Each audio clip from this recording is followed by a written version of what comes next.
This first story is going to thoroughly upset you. All right, here we go. Let's talk about what's happening with the shutdown. We are now in day 9 of the shutdown, 8 days until we hit the debt limit.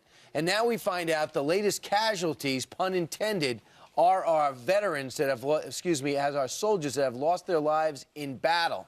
The benefits they're to receive to be buried that their families should get in order to bury them and actually travel to see them are being held on hold.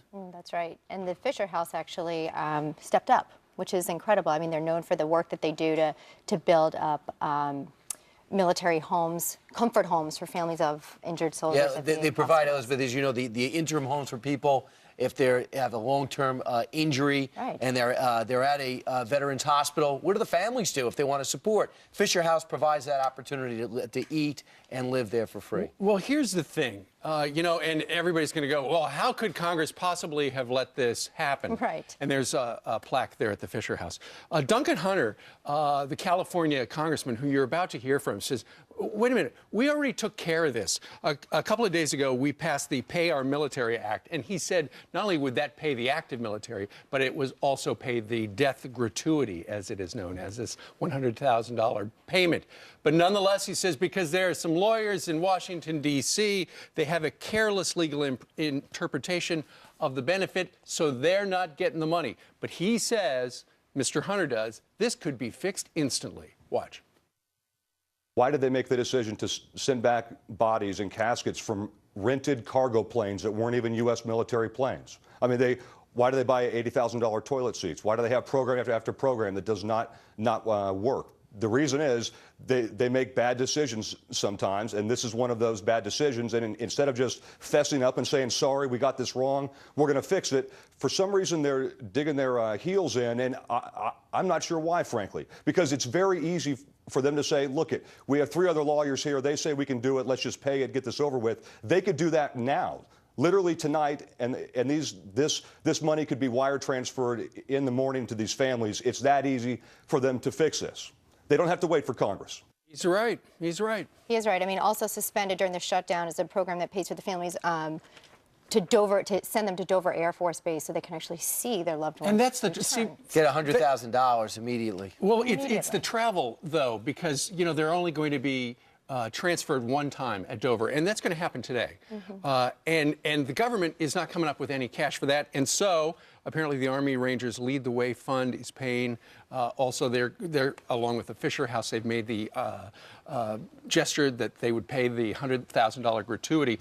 We should also point out, if you think that's all they get, if a man or woman is killed in the line of duty, they also get a $400,000 death benefit. But that, of course, is no solace for these people who have lost 4 soldiers and a Marine in the last week. And, of course, everyone making their speeches in the Senate, how outrageous, how ashamed. It's true. And if you listen to Speaker Boehner, he says, listen, a bill passed in Congress to pay all this stuff. And today there's going to be a special bill put forward, and I'm sure it's going to pass the House, and it'll find itself in the Senate to pay these death benefits immediately, and we'll see how it goes. Because also, I don't really know the mechanics of how this all happened and took place. Duncan Hunter, who has served in Iraq, I believe 3 times, now serving the country in Congress. He says it's a lawyer thing. I'm just wondering if there's somehow a maximize the pain thing coming from somebody. Well, let's hope not, because that would be despicable.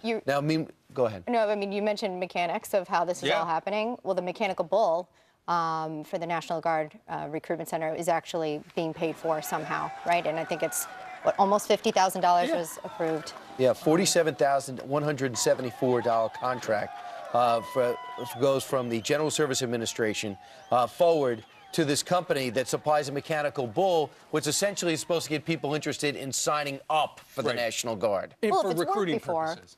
Yeah, for recruiting purposes, they have it at fairs and stuff like that, ride the bull.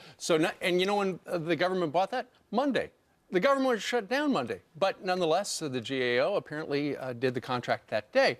Also, while the shutdown continues to cause pain to a lot of people, as we have detailed here on Fox News Channel, you know what's open? The gym, the congressional gym, on both the House side and the Senate side, they are open. However, the gym for members of Congress's staffs, they are closed. Now, the bad thing is, at the gyms that feature saunas, steam, flat screen televisions, there's no towel service, and there's nobody cleaning things up. Right. Yeah.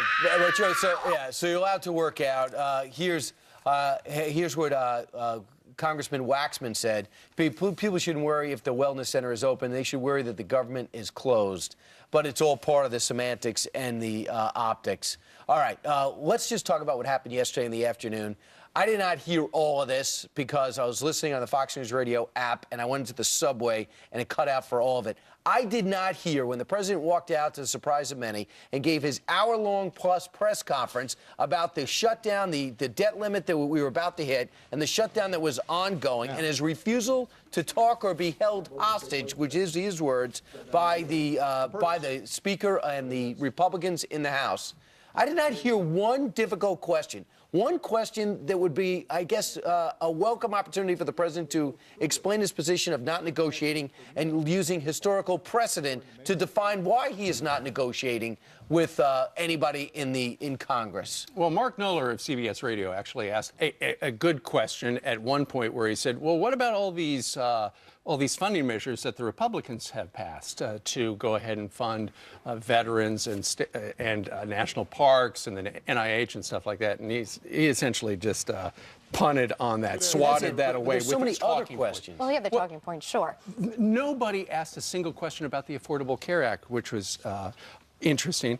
And as you look at him right there in the briefing room, on the front row are all the TV reporters. He did not take a single question from any TV reporter. Instead, he asked questions from people in rows 3 through 7. And then when you could tell the huffing and puffing of people who were thinking, wait a minute, you normally ask me questions. He said, quote, I'm just going through my list, guys. Talk to Jay Carney.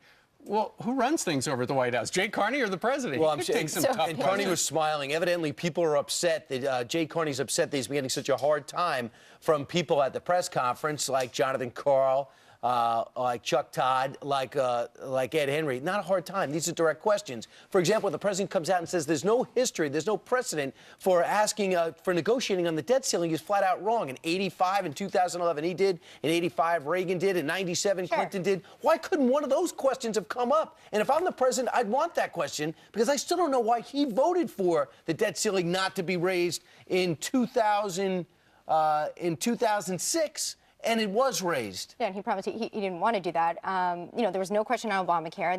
There were no questions about the idea that a bipartisan committee was suggested by Republicans to come forward and deal with this. And there was no question about the rhetoric that's been thrown around. I mean, we have the leader of the free world using language to describe Republicans in the House trying to get something done, saying hostage, insane, ransom, nuclear bomb, chaos, disaster. I mean, the scare tactics here with language alone. Is this the same president that just after Tucson, remember the press conference that was given when President Obama said this culture of hate should not be created.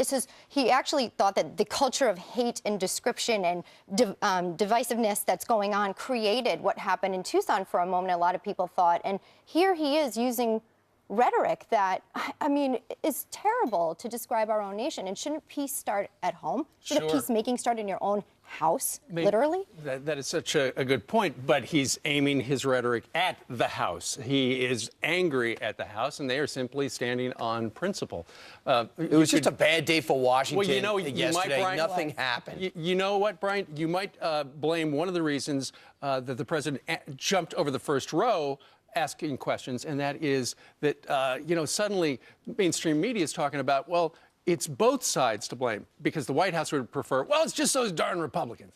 No, the blame is going over everywhere, and the president doesn't like it. So tweet us. What questions did you want asked yesterday? We'll read them out loud. We'll try to share them with you. And that is at Fox and Friends or at us individually. Meanwhile, Heather.